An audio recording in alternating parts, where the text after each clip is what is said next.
Hi, I'm Ashley. My question was, what type of nanoparticles were used? The nanoparticle we used was, we were looking at was titanium oxide, which serves as a primary ingredient in the production of dye synthesized solar cells, or DSSCs. In the production of DSSCs, titanium oxide treatment acts as a bottleneck as high temperature treatments are needed to treat the titanium oxide, as it is important for the production of these DSSCs. Titanium oxide is important for the production of solar panels as it absorbs light, allowing for the creation of the current integral to the science behind solar cells. The range of size for these titanium oxide particles fall between 250 and 300 nanometers.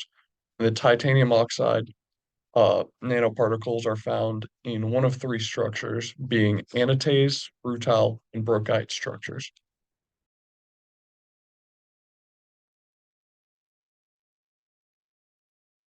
I'm Nikolai, and my question was, what is the application? The production of DSSC solar cells provides a low-cost and environment-friendly solution to the issues regarding power supply and pollution. Utilizing titanium dioxide nanoparticles has allowed the DSSCs to achieve a power efficiency of 7%, with the goal to reach 15%. Should this goal be reached, the efficiency would then only be slightly lower than that of traditional solar cells, which utilize crystalline silicon. This factor, however, would be minimal due to the DSSCs being both eco-friendly and cheap. These DSSCs are also flexible. DSSC cells provide an easier way to make solar cells, as they do not need to go through a high temperature sintering process.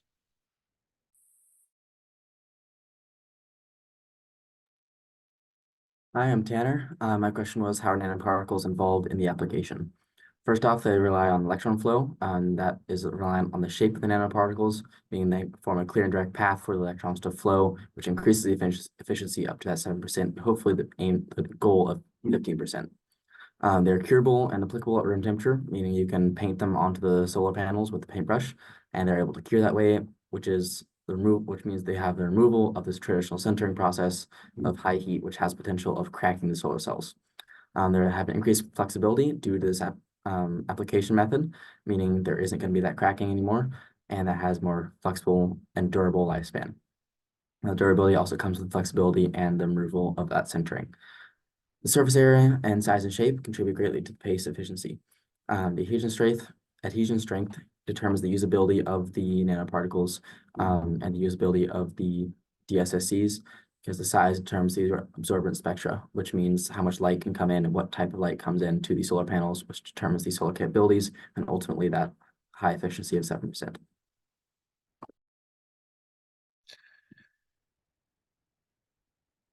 I'm Juan de Leon. Solar cells are being used to improve the environment, but as most solar panels are made from silicon, which is really expensive and it makes it hard for people that can't afford certain solar panels.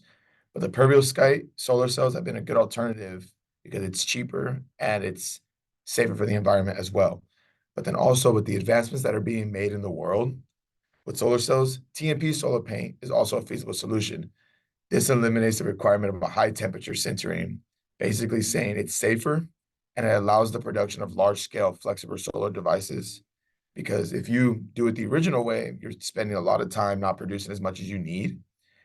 But then when the TiO2 has dye on top, it's actually relatively costly.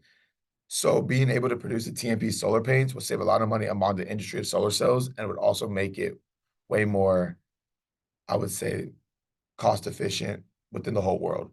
And solar cells are actually really safe. They aren't known for catching fire. So if you're alternative energy source, I would say solar cells would be the best way to go, since they aren't known for catching fire, and electrical boxes back at home, the original way, would be known for catching fire.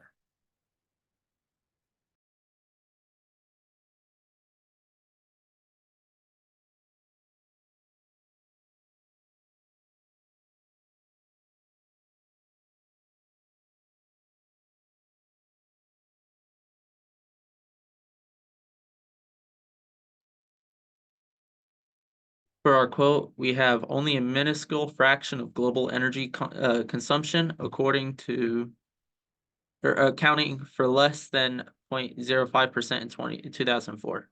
is derived from solar cells due to the exorbitant cost associated with the prevailing technology based on crystalline silicon. Sensitized solar cells, DSSC, emerge as a prominent alternative to silicon PVs, constituting the focal point of the proposed investigation.